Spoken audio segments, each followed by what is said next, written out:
Welcome to Apalachicola Sponge Company here in downtown Apalachicola.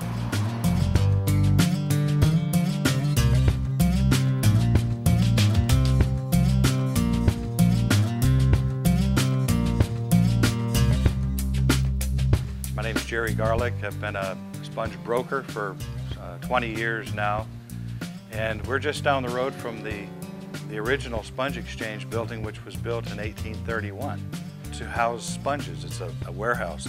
There's a picture that's familiar to many who come to the town, taken in 1895 with sponges all out in the street. It's a nice old picture. And so back in the mid-1800s, the sponge industry was alive and well as the cotton, the oysters, or the lumber that was commercially harvested here.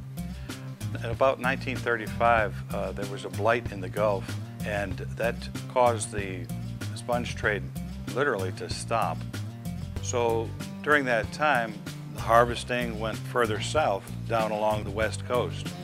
A lot of the Greeks that lived here in Apalachicola moved down to Tarpon Springs. That became a very popular place for the sponge divers. Well, along about 2007, we did a feasibility study up here and some research on it, and found that we could commercially harvest the sponges again. And so that's when I started to buy wholesale and sell retail. And I sell to 40 or 50 different wholesale companies now, as well as one big one in New York, which in turn bags them up, bales them up, and sends them to Greece. The main varieties of sponges we have here in the Gulf of Mexico range from the vase sponge, and this type of sponge is good for ornamental use. Off over my left shoulder, there's a very nice specimen of a vase sponge.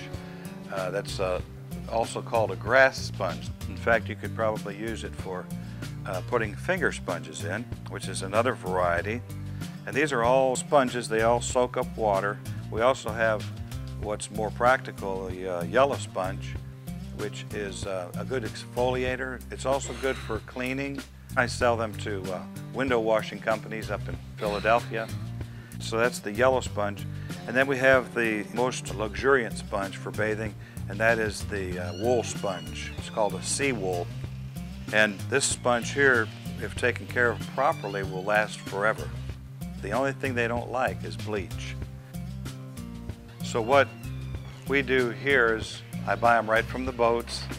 We process them and get them ready to put on the shelves, along with our soaps, our handmade soaps, which we dunk a sponge into. And it's a very nice combination. They make very nice gifts for people passing through, and it's a big part of the business. Now, the divers don't wear the hard hats anymore and the big suits. With the advent of the regulator, that's not necessary. And so we just wear the regulator, a weight belt, and carry a catch bag with us and walk the bottom. And when you find one type of sponge, you'll find a grove of the same type of sponges.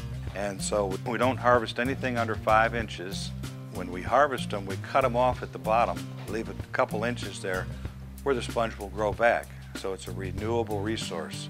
That's good for the sponge. It's also good for the sponge industry.